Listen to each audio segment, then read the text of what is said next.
ଦିନେ ଗୋପାଳ ନାମକ ଗୋଟେ ଚଢ଼େଇ ଗୋଟେ ଜଙ୍ଗଲରୁ ଆସିଲା।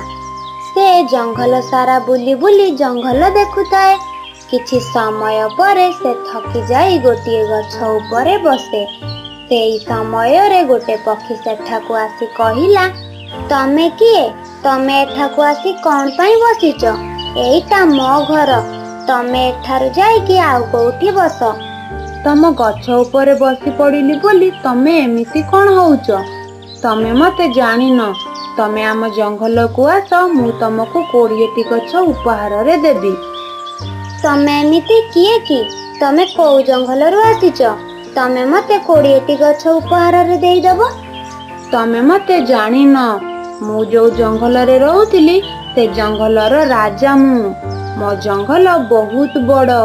ଆଉ ଏ 20ଟି ଗଛ ଉପହାରରେ ଦେବା ମୋ ପାଇଁ କୋଉ ବଡ଼ କଥା ନୁହଁ। ତାହେଲେ ଆପଣ ଏଠି କ'ଣ କରୁଛନ୍ତି? ମତେ ଆଉ ରାଜା ହେଇ ରହିବାକୁ ଜମାରୁ ଇଚ୍ଛା ନାହିଁ। ସେଥିପାଇଁ ମୁଁ ଗୋଟେ ସାଧାରଣ ଲୋକ ହେଇ ରହିବାକୁ ଚାହୁଁଛି। ତମେ କାହାକୁ କହିବନି ମୁଁ ଜଣେ ରାଜା ବୋଲି। ହଉ ଠିକ୍ ଅଛି। ଯଦି ଆପଣ ଚାହିଁବେ ତାହେଲେ ମୋ ବସାରେ ରହିପାରିବେ। ମୁଁ ଏଠି ଅଳ୍ପ ଦିନ ରହି ଚାଲିଯିବି। ନା ନା ମହାରାଜ, ଆପଣ ଯେତେ ଦିନ ଚାହିଁବେ ଏଠି ରହିପାରିବେ। ତାପରେ ଗୋପାଳ ସେଇ ଚଢ଼େଇ ବସାରେ ରହିଲା। ଗୋଟିଏ ଦିନ ଚଢ଼େଇ ଗୋପାଳକୁ କହିଲା, ମହାରାଜ, ଆପଣ କ'ଣ ଖାଦ୍ୟ ସଂଗ୍ରହ କରିବାକୁ ଯିବେନି କି? କ'ଣ? ମୁଁ ଖାଦ୍ୟ ସଂଗ୍ରହ କରିବାକୁ ଯିବି? କ୍ଷମା କରିବେ ମହାରାଜ, ଆପଣ ଏଠି ଆରାମସେ ବସନ୍ତୁ। ମୁଁ ଯାଉଛି ଖାଦ୍ୟ ନେଇକି ଆସିବି। ସେ ଗଲା ପରେ ଗୋପାଳ ଭାବିଲା, ମୁଁ ଏବେ ଚଢ଼େଇକୁ ବୋକା ବନେଇକି ଆରାମସେ ରହିବି। ମତେ ଆରପଟ ଜଙ୍ଗଲରେ ସମସ୍ତେ ବହୁତ କାମ କରଉଥିଲେ।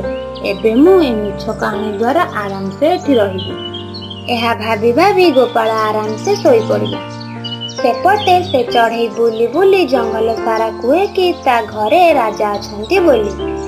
ଆରେ, ତମେମାନେ ଜାଣିଛ ମୋ ଘରେ ଗୋଟେ ବଡ଼ ଜଙ୍ଗଲର ରାଜା ରହୁଛନ୍ତି। ସତରେ ନା କ'ଣ? ହେଲେ ସେ ତୋ ଘରେ କ'ଣ ପାଇଁ ରହୁଛନ୍ତି? ତାଙ୍କ ଜଙ୍ଗଲରେ ନିଆଁ ଲାଗିଯାଇଛି ନା କ'ଣ?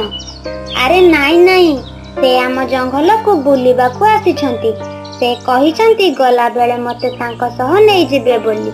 ଆଉ ମଧ୍ୟ 20ଟି ଗଛ ଉପହାରରେ ଦେବେ। ମତେ ତାଙ୍କ ପାଖରେ ମଧ୍ୟ ରଖିବେ। ଚାଲ ସାଙ୍ଗମାନେ, ଆମେ ବି ଟିକେ ରାଜାଙ୍କୁ ଦେଖା କରିକି ଆସିବା। ହଁ ହଁ, ଚାଲ ଚାଲ। ତାପରେ ସେମାନେ ସମସ୍ତେ ଯାଇ ଗୋପାଳ ପାଖରେ ପହଞ୍ଚିଗଲେ। ଏତେ ସାରା ପକ୍ଷୀମାନଙ୍କୁ ଦେଖି ଗୋପାଳ ଭୟଭୀତ ହେଇଗଲା। ଆଉ ମନେ ମନେ ଭାବିଲା, ହେ ଭଗବାନ, ସେମାନେ ମୋ ସତ ଆଉ ଜାଣିଗଲେନି ତ? ସେମାନେ ସମସ୍ତେ ମତେ ବାଡ଼େଇବେ ନା କ'ଣ? ସେ ଏମିତି ଭାବୁଥିବା ବେଳେ ବଣ୍ଟିପାରା କହିଲା, ମହାରାଜ, ଆପଣ ଏଠି ଠିକ୍ ଅଛନ୍ତି ତ? ଏଠି କିଛି ଅସୁବିଧା ହଉନି ତ?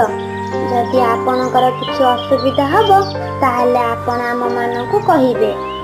ଠିକ୍ ଅଛି, ତମେମାନେ ମୋର ସେବା କଲେ ମୁଁ ତମମାନଙ୍କୁ ବହୁତ ସାରା ଉପହାର ଦେବି। ଏଇ କଥା ଜଙ୍ଗଲ ସାରା ବ୍ୟାପିଗଲା।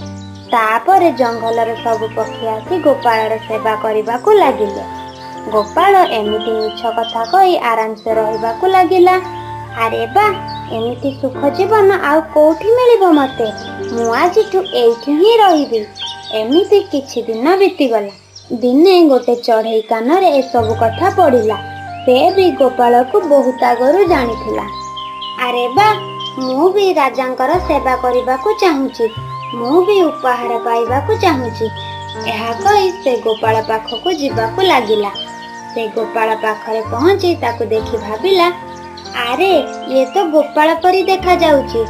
ଇଏ ଆଉ ଗୋପାଳ ନୁହଁ ତ? ଆରେ ହେ, ଏଇ ଗୋପାଳ ଏଠି ସମସ୍ତଙ୍କୁ ବୋକା ବନେଇକି ରହୁଛି। ରହରେ ପୁଅ, ତତେ ଦଉଛି। ଗୋଟିଏ ଦିନ କେହି ନଥିବା ବେଳେ ଗୋପାଳ ପାଖକୁ ସେ ପକ୍ଷୀଟି ଆସିଲା ଆଉ କହିଲା, ହଇରେ, ତୁ ଗୋପାଳ ନା? ସମସ୍ତଙ୍କୁ ତୁ ଏଠି ମିଛ କହିକି ଠକୁଛୁ। ଏ ଗୋପାଳ କିଏ? ମୁଁ ଆରପଟ ଜଙ୍ଗଲର ରାଜା। ତମେ କ'ଣ ମୋ ବିଷୟରେ ଜାଣିନ ନା କ'ଣ? ଆଚ୍ଛା, ତାହେଲେ ତୁମ କଥା ଭଲରେ ଭଲରେ ମାନିବୁନି। ତୁମ କଥା ମାନିବୁ ନା ମୁଁ ସମସ୍ତଙ୍କୁ ଯାଇକି ସବୁ ସତ କଥା କହିଦେବି? ଆରେ, ତମେ ମତେ ଭୁଲ ବୁଝୁଛ। ଏକା ରଙ୍ଗର ଏମିତି ବହୁତ ପକ୍ଷୀ ଅଛନ୍ତି। ତମେ ଯୋଉ ପକ୍ଷୀ ଭାବୁଛ ମୁଁ ସେ ପକ୍ଷୀ ନୁହଁ। ହଉ ଦେଖ, ମୁଁ ତତେ ଏବେ କେମିତି ଧରା ପକଉଛି। ଏହା କହି ସେ ସେଠାରୁ ଚାଲିଗଲା। ଚଢ଼େଇର ଏସବୁ କଥା ଶୁଣି ଗୋପାଳ ଭୟଭୀତ ହେଇଗଲା। ଆଉ କହିଲା, ଲାଗୁଛି ଏଠାରେ ଆଉ ରହି ହବନି, ଯାଉଛି ଏଠାରୁ ମୁଁ ପଳେଇବି। ତାପରେ ସେ ଚଢ଼େଇ ଯାଇକି ସବୁ ପକ୍ଷୀମାନଙ୍କୁ ସତ କଥା କହିଦେଲା। ଆଉ ସେ ସବୁ କଥା ଶୁଣି ସେମାନେ କେହି ବି କିଛି ବିଶ୍ୱାସ କଲେ ନାହିଁ। ସେଉଠୁ ପକ୍ଷୀଟି କହିଲା, ହଉ ଠିକ୍ ଅଛି, ଆସ ମୋ ସହ। ଯଦି ମୁଁ ମିଛ କହୁଥିବି ତାହେଲେ ସେ ସେଠାରେ ଥିବ, ଆଉ ଯଦି ସତ କହୁଥିବି ତାହେଲେ ସେ ସେଠାରୁ ଯିବା ପାଇଁ ବାହାରୁଥିବ। ତାପରେ ସେମାନେ ସମସ୍ତେ ସେଠାକୁ ଗଲା ବେଳକୁ ଗୋପାଳ ତା ଜିନିଷପତ୍ର ଧରି ସେଠୁ ଯିବା ପାଇଁ ବାହାରିଛି।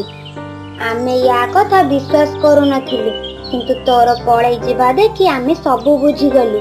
ତାପରେ ସମସ୍ତେ ମିଶି ଗୋପାଳକୁ ବହୁତ ବାଡ଼େଇଲେ। ମାଡ଼ ଖାଇ ଗୋପାଳ କହିଲା, ଯଦି ଅଧିକ ଭାଷଣ ନ ଦେଇ ଶୋଇ ରହିଥାନ୍ତି ତାହେଲେ ଆଜି ମୋର ଏମିତି ଅବସ୍ଥା ହେଇନଥାନ୍ତା।